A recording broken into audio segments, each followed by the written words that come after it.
오늘의 데일리 뉴스레터에 오신 것을 환영합니다.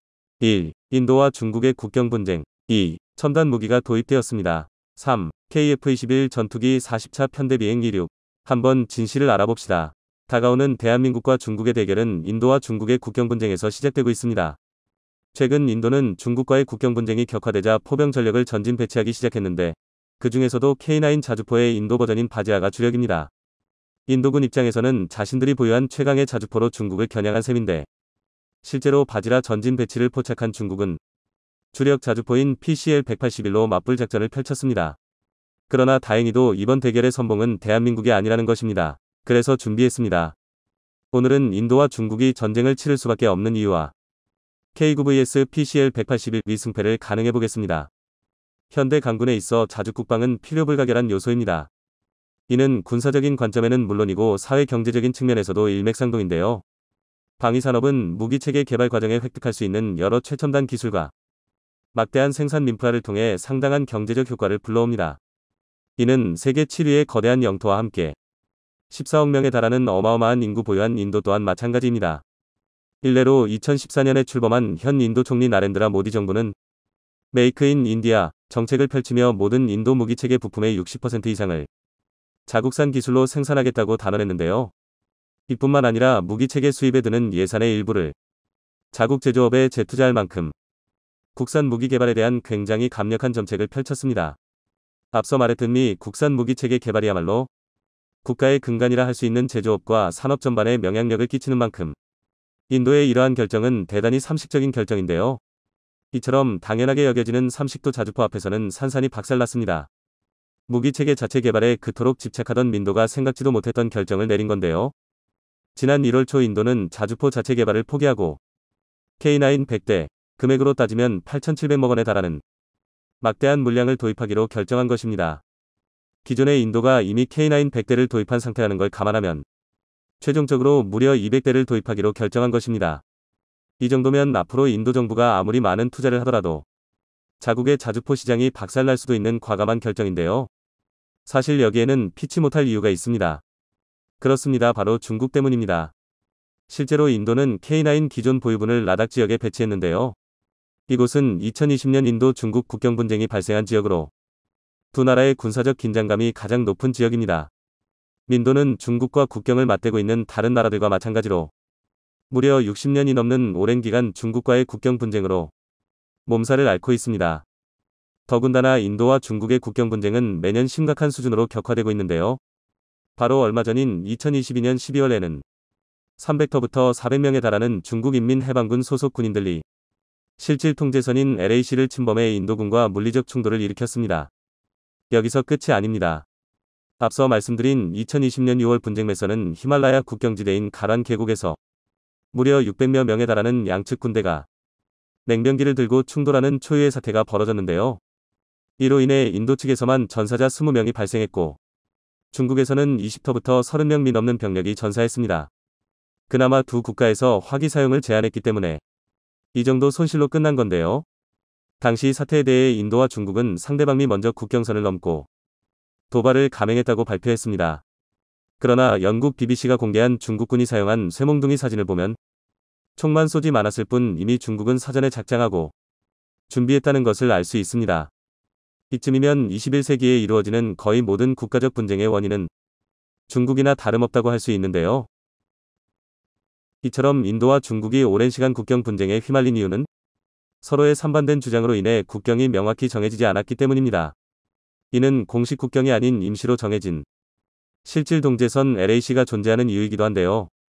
과거 1912년 청나라가 민주화운동미였던 신해혁명으로 붕괴하고 티베트가 미승민 독립국을 선언하자 2년 후 인도를 식민 지배하던 영국과 티베트가 3자 협정을 맺고 맥마흔 라인이라는 국경선을 그었는데요. 이 과정에서 당시 영국은 아크사미친과 아루나찰 프라데시 두 지역을 인도에 편입시켰습니다. 하지만 중국은 티베트의 독립을 민정하지 않았고 맥마흔 라인과 함께 이 두 지역을 중국의 영토라고 주장하고 있습니다. 이 주장이 격해지면서 심지어 1962년에는 국경선을 두고 두 나라 간의 전쟁이 발발하기까지 했습니다. 이 분쟁에 동원된 병력만 인도만 2,000명에 달했고 중국은 8만 명에 육박했는데요. 양측 합계 사상자는 무려 6,500명이 넘었습니다. 이 전쟁이 고작 한 달간 벌어졌다는 걸 감안하면 짧은 시간 정말 엄청난 인원이 사망한 건데요. 다수의 전문가는 인도와 중국 모두 핵무기를 보유한 나라인 만큼 다시 한번 인도 중국 간의 전쟁이 벌어진다면 그때는 세계대전급의 대규모 전면전이 벌어질 것이라고 보고 있습니다. 그리고 이로 인해 두 나라는 분쟁이 격화되지 않도록 화기 사용을 극도로 자제하고 있는 건데요. 하지만 아슬아슬하게나마 이어져 오던 힘의 균형도 결국 일촉즉발의 상황에 직면했습니다. 바로 인도와 중국 모두 1996년 맺었던 화기 사용 금지 협약을 깨고 인도와의 국경지대에 대규모로 화력 무기를 배치 중인데요. 이로 인해 최소 1, 2년 사이에 도와 중국의 국경 분쟁이 냉병기 분쟁에서 화기를 사용한 국지전으로 격화될 가능성이 매우 높아졌습니다. 그런데 문제는 인도 중국 국경지대 대부분이 히말라야 산맥의 고산지대에 위치해 있다는 것입니다. 고산지대는 1년 내내 사시사철 극한의 환경에 노출되어 있는데요. 살을 내는 추위와 날카로운 바람으로 인해 웬만한 무기체계가 오랜 시간 전투 대기 상태에 머물 수 없습니다. 더군다나 산지가 높아질수록 산소가 희박해지기 때문에 기계와 장비는 적군보다도 먼저 심각한 출력 저하에 맞서 싸워야 합니다. 그래서 고산지대에서는 헬기는커녕 전차조차도 운용하기가 매우 어려운데요. 이에 대다수의 군사 전문가들은 원거리에서도 효율적으로 적을 타격할 수 있는 포병 전력이 인도 중국 국경 분쟁의 성패를 가를 것이라고 예측하고 있습니다. 실제로 지난 2021년부터 중국이 국경지대에 대규모 포병 전력을 배치 중이라는 사실이 포착되었는데요. 특히 그 중에서도 100대 이상의 PCL-181 155mm 자주포를 투입해서 전 세계를 놀라게 만들었습니다.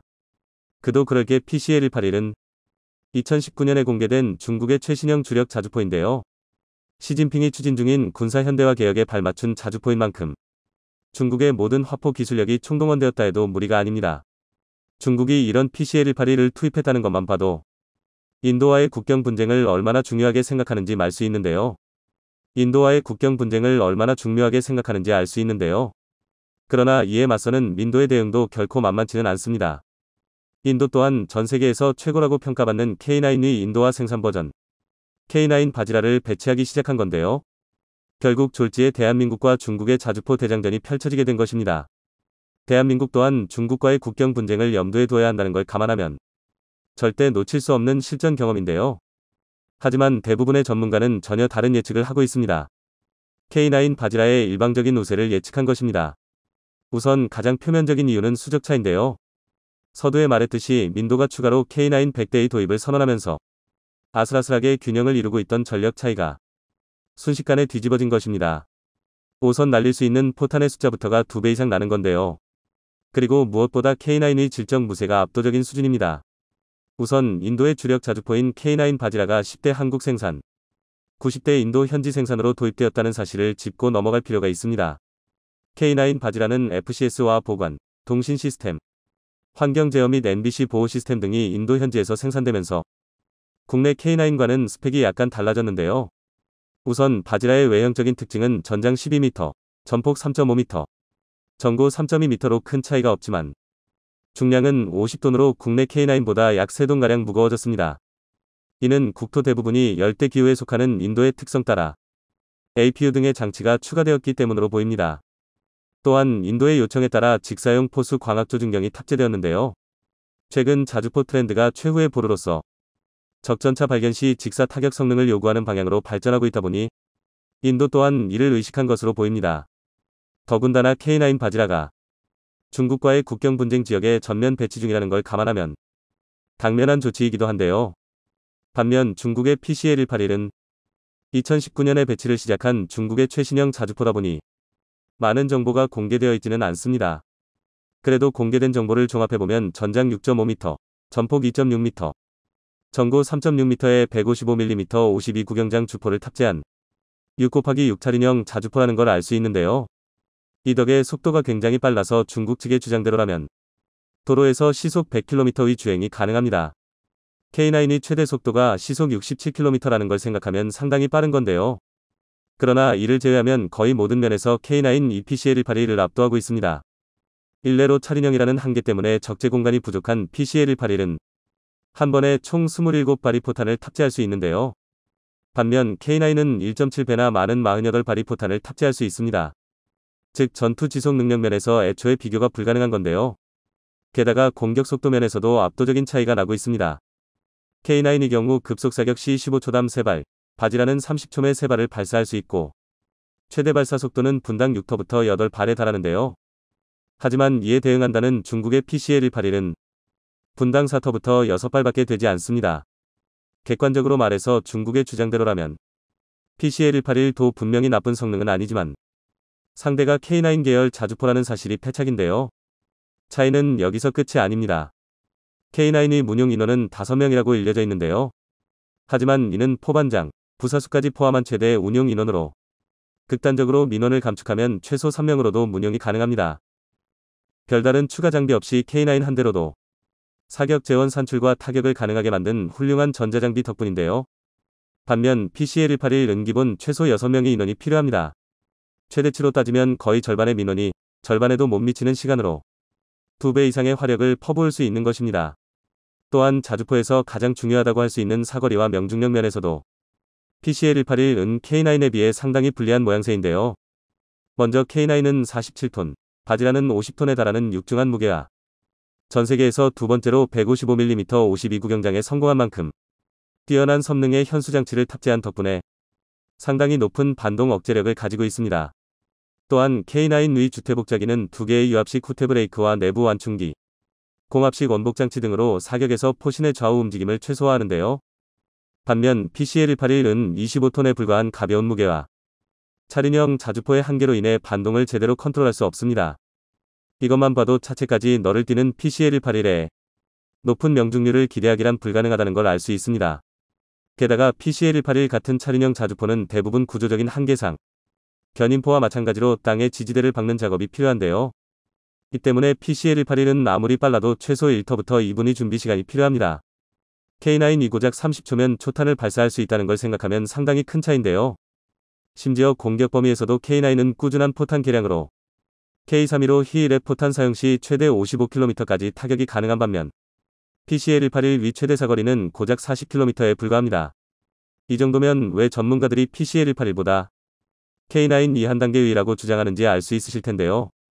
이처럼 중국의 무기 체계는 객관적인 지표에서는 준수한 듯 보이지만 하나씩 뜯어보기 시작하면 엉성한 부분이 한두 군데가 아닙니다.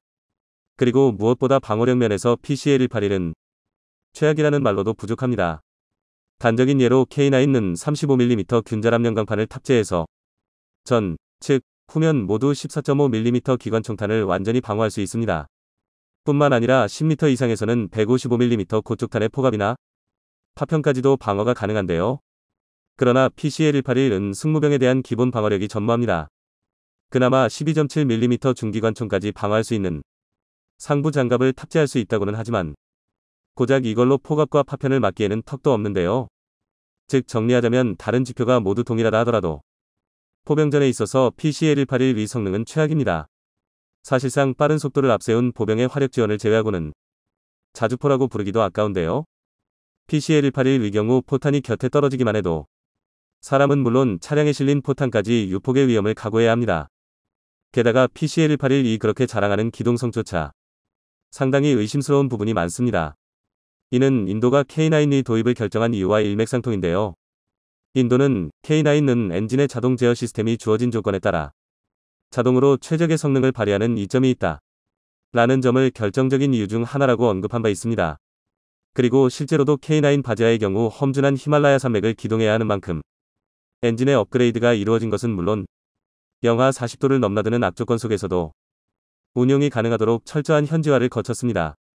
인도의 한군 관계자는 원래 K9 이평야 지역의 포병부대용 장비였음에도 불구하고 압도적인 물량을 바탕으로 명실상부 세계 최강의 드론 전력을 보유한 것으로 여겨지는 중국이 이를 믿고 서해를 넘어 끊임없는 위협을 가하고 있는 가운데 이들의 콧대를 눌러줄 수 있는 첨단 무기가 한국에서 등장해 화제가 되고 있다고 합니다. 소리조차 나지 않는 이 무기를 사용하면 중국의 수천대 드론대도 추풍낙엽처럼 우수수 떨어질 수밖에 없어 중국이 크게 당황하고 있다고 하는데요. 요즘 들어 현대전의 패러다임을 뒤흔드는 존재가 있습니다. 바로 드론이죠. 원거리에서 벌떼처럼 몰려드는 무인 드론은 저렴한 비용으로도 적의 요충지를 깊숙이 파고들어 치명적인 타격을 가할 수 있는데요. 이러한 특성 때문에 잡아야 본전이고 놓치면 막심한 손실을 입는 비대칭 전력 수준의 활약을 하고 있습니다. 우크라이나와 러시아의 전쟁에서 이러한 장점이 잘 드러났는데요. 우크라이나에 지원된 다양한 드론들이 러시아군 전차 위로 유유히 날아가 떨어뜨린 포탄으로 잇따라 괴멸적인 피해를 입히면서 미래에는 전차가 아예 무의미해지는 것이 아니냐는 말까지 나왔습니다. 게다가 러시아 흑해함대의 기함인 모스크바함은 단 한 대의 드론에 눈이 팔린 사이에 미사일에 얻어맞고 격침당하는 굴욕까지 당해 전 세계가 큰 충격을 받았죠. 이를 지켜보던 세계 각국은 너나 할 것 없이 서둘러 드론 전력 강화에 나섰습니다. 특히 중국은 특유의 물량 공세로 어마어마한 양의 드론을 확보해 드론 전력에 있어서는 세계 최강 수준일 것이라는 예측까지 조심스레 나오고 있는데요. 이것이 사실이라면 전차와 기갑병력에 혼신을 쏟고 있는 한국군한테는 커다란 위협이 아닐 수 없습니다. 세계 4위 기갑 전력을 보유한 한국은 국산 전차를 전 세계 이곳저곳에 수출까지 하면서 점차 레드팀의 목을 옥죄고 있습니다. 중국은 전차 잡는 데 특화된 드론 전력을 최대한 확보해서 이를 돌파할 생각이죠. 우크라이나의 전장에서 드론이 효과적으로 전차를 잡아내는 모습을 본 중국은 전략이 들어맞았다고 판단해 미소를 지었을 것입니다. 전차의 효용성에 대한 의문은 과거부터 끊임없이 제기되어 왔지만 드론이 전장의 스타로 떠오른 요즘은 그 정도를 넘어서 앞으로는 아예 전차가 사장될 것이라는 전차 무용론까지 대두되는 상황입니다. 과거 거함거포주의의 대명사였던 거대 전함들이 제대로 주포 사격을 해보기도 전에 공중에서 달려드는 함재기들한테 일방적으로 유린당했던 것처럼 전차 역시 드론에 의해서 같은 방식으로 몰락한다는 것입니다. 전황을 지켜보며 드론의 성능에 확신을 갖게 된 중국은 지금도 틈만 나면 드론으로 가까운 대만 해안의 초소를 엿보면서 위기감을 고조시키고 있어서 한국 역시 긴장을 늦출 수 없게 된 상황입니다. 그런데 사실 드론 병기의 증가는 우크라이나 전쟁에서는 아직 드러나지도 않았죠. 바로 군집 비행인데요. 수십, 수백 대의 작은 드론이 때를 지어 날아가 목표물이 드론의 수량에 미처 다 반응하기도 전에 파고들어 자폭해버리는 전술을 뜻하는 것입니다. 자폭 드론 한 대 한 대가 줄 수 있는 피해에는 한계가 있지만 어마어마한 수량으로 밀어붙이면 적은 수의 항공기 몇 대를 막는 데에 특화되어 있는 기존의 방공 시스템으로는 이를 전부 막을 방도가 없습니다. 벌떼가 몰려들면 손으로 한 두 마리를 쳐내더라도 남은 수백 마리한테 쏘일 수밖에 없는 것과 같은 이치죠. 재래식 병기로 그나마 이에 저항이라도 해보는 방법은 기관포 화망을 펼치는 방법뿐. 이미 시계외 전투에 특화된 현대의 무기체계는 최소한의 방어를 위해 탑재된 몇 정의 발칸포에 의존해 화망을 펼치게 되겠지만 이 또한 포착할 수 있는 표적의 수에는 한계가 있죠. 결과적으로 자폭 드론의 군집 비행 공격을 허용하게 되면 전차와 같은 기갑 병력은 물론이고 적수가 없을 것만 같던 항모전단조차도 별다른 대처조차 못한 채로 무력화될 수도 있습니다.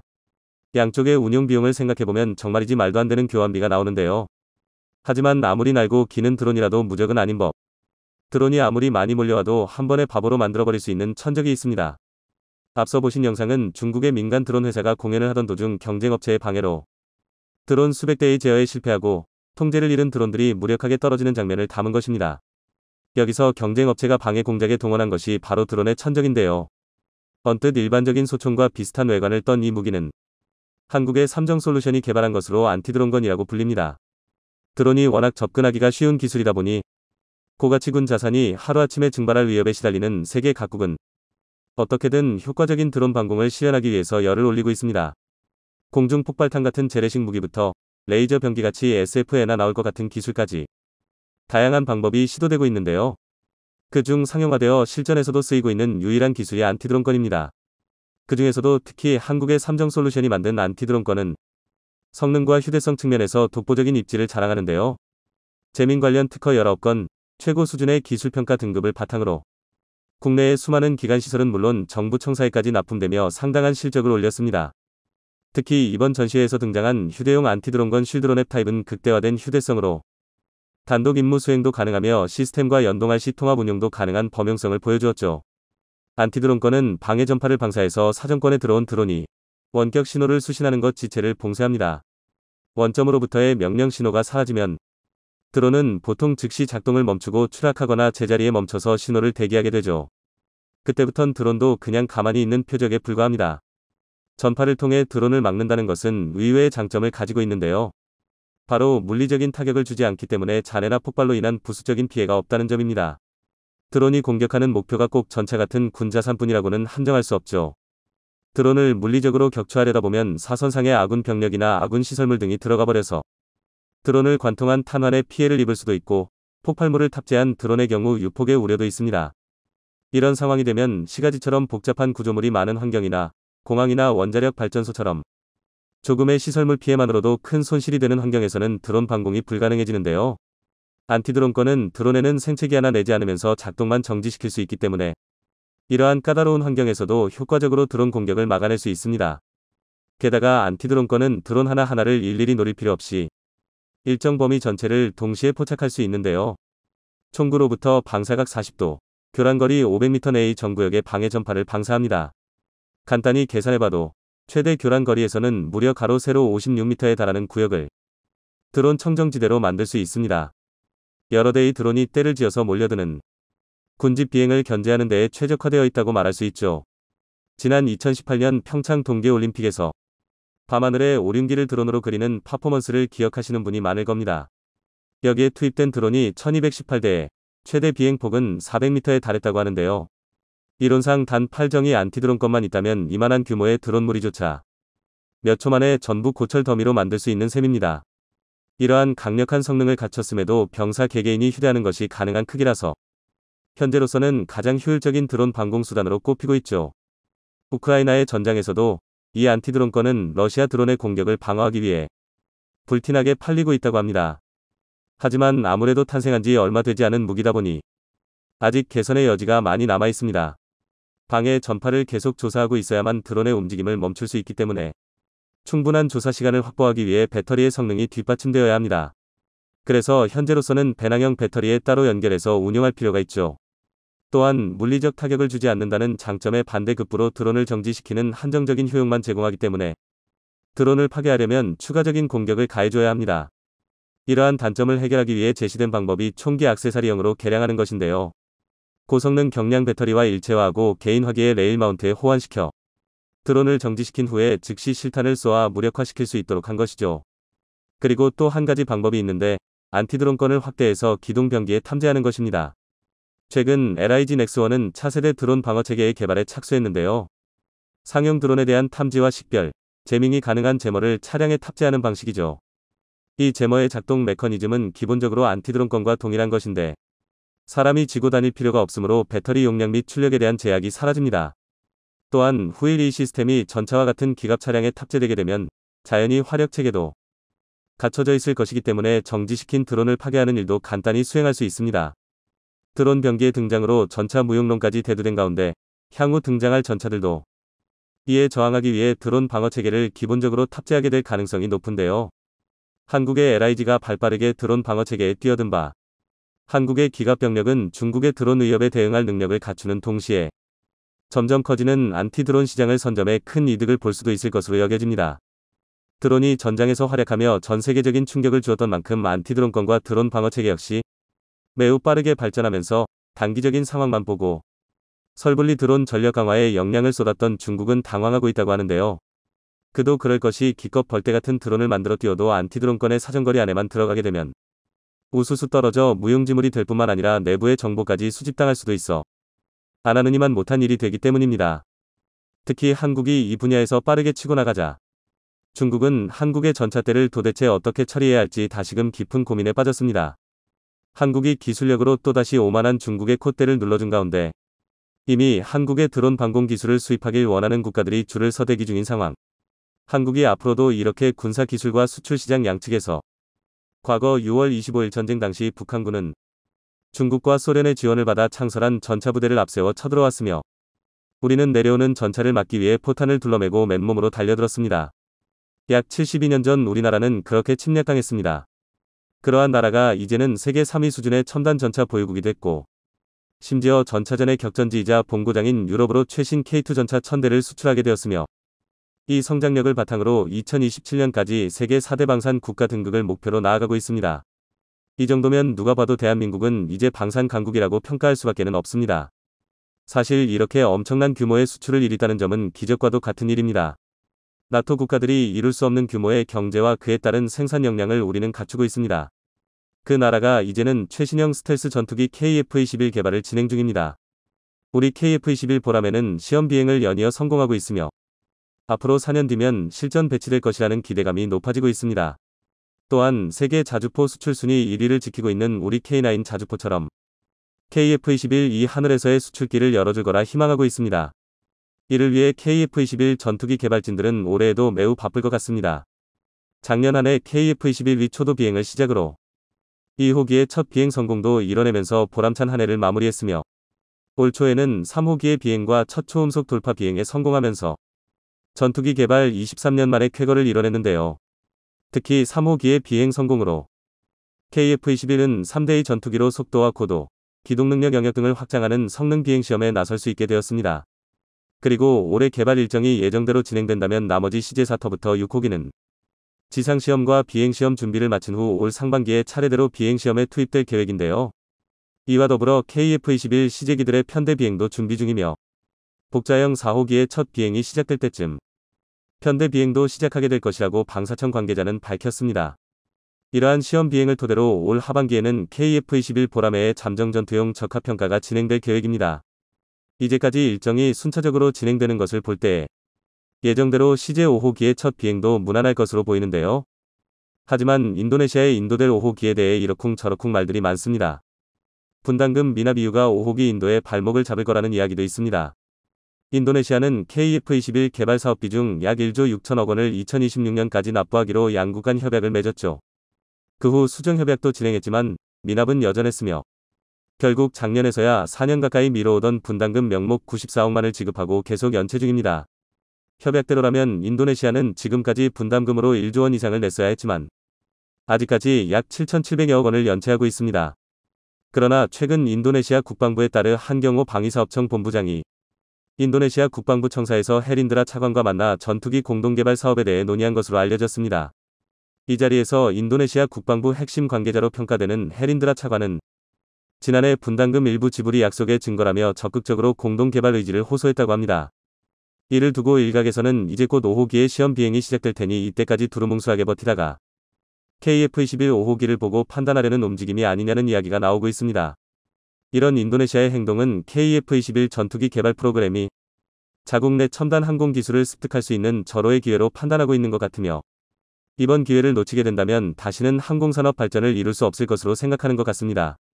그들이 왜 이렇게 항공산업에 집착하는지 알기 위해선 인도네시아의 지리적 환경을 살펴볼 필요가 있습니다. 인도네시아의 국토 면적은 한반도의 약 8.6배에 달하지만 세계에서 가장 많은 섬으로 이뤄진 나라로 항공기는 필수 불가결한 교통수단입니다. 이 때문에 항공산업이 발달했지만 전 세계적으로 수출될 만한 기술력과 제품은 가지고 있지는 못합니다. 그래서 인도네시아의 항공산업은 이른 시기에 시작되었지만 이후 변변한 기술력을 가지지 못해 현재는 기술이 크게 낙후된 것으로 알려져 있습니다. 그래서 인도네시아는 정체된 항공산업의 부흥을 위해 새로운 기술력이 필요한 상황인데요. 인도네시아 정부는 기존처럼 자체 개발하는 방식으로는 항공산업을 육성하는 데 한계가 있다는 것을 인식하여 대한민국의 KF-X 사업에 참여해 핵심 양산 기술을 확보하겠다는 것으로 KF-21 전투기의 개발보다는 전투기 조립과 부품 생산에 필요한 기술을 확보해 차후 자국 전투기 사업에 필요한 전투기 개발 플랫폼 도입에 중점을 두고 있습니다. 이는 해외에서 도입하기 힘든 핵심 시스템을 향후 인도네시아 현지에서 생산하게 될 IF-X 전투기 양산에서 대한민국이 개발한 다양한 시스템이 적용되는 걸 기대하고 있는 것입니다. 특히나 KF-X 전투기 개발 사업에 참여하게 되면 우리가 확보하는 항공무장과 전자전 시스템, 위협경보 체계 등 다양한 핵심 기술들을 간접적으로 획득할 수도 있게 되니 이만한 기회가 없는 것이죠. 이를 위해서 한국을 중요한 파트너 국가라고 이야기하고 있으며 KF-21 전투기 공동개발과 양산을 계기로 자국의 항공산업 발전을 달성하려는 것입니다. 특히나 이번 회의는 인도네시아 측이 요구해서 자카르타에서 전격 개최된 것입니다. 이번 회의는 한국 방위사업청 핵심 관계자들이 방문해 이뤄졌으며 이날 회담 내용이 공개되지는 않았지만 양국 간의 민감한 주제도 다뤄졌을 것으로 분석되고 있습니다. 실제로 인도네시아 매체 보도에 따르면 분담금 미지급과 관련해 인도네시아에서 실세로 알려진 국방부 차관이 자신들이 부담하고 있는 분담금 일부를 조만간 지불할 계획이라고 밝혔다 보도했습니다. 이와 더불어 인도네시아 국영항공업체인 PTDI에서 현지 기술자와 조종사를 한국에 추가 파견하는 것에 합의하였다는 소식과 양산이 이뤄진 후에는 PTDI에서 일부 IF-X 부품을 생산하기로 협의했다는 소식이 인도네시아에서 들리고 있습니다. 과거 KAI 측은 후속 협의 결론을 내야 사업이 원활히 진행될 수 있는 것을 단호히 밝힌 바 있는데요. 현재까지도 KAI는 분담금 체납 문제가 해소되지 않으면 인도네시아의 분담금의 대가로 주기로 했던 기술 이전과 시제기 등을 제공하기 어렵다는 입장을 고수하고 있죠. 여기에 더해 향후 인도네시아가 현지 양산을 위한 대가성 투자를 요구할 것을 대비해 KAI는 현지 전투기 양산을 위해선 인도네시아에 구체적인 설비 투자가 되어 있어야 한다는 조건을 요구한 상태입니다. 한국과 인도네시아 핵심 관계자들이 만나 회담을 진행했다는 소식에 많은 언론들이 조만간 미납된 분담금이 입금될 것으로 보고 있는데요. 그러나 그렇게 쉽게 진행될지는 조금 더 지켜봐야 알 수 있을 것 같습니다. 이러한 인도네시아와의 협력이 우리 방위산업에 유리하다는 입장과 불리하다는 입장 차이의 거리는 쉽게 좁혀지지 않을 것으로 보이는데요. 방산 수출 증가를 위해선 우리의 능력을 과시하고 교역국을 늘리는 것도 중요합니다. 그러나 우크라이나 전쟁으로 호황을 맞이한 상황은 전쟁이 정리되고 해외 위협 요소들이 줄어들면 결국 방산 수요는 다시 줄어들 것입니다. 어쩌면 그런 시기를 대비할 수 있는 것이 지금의 우유부단함보다는 단호함이 될 수도 있겠습니다.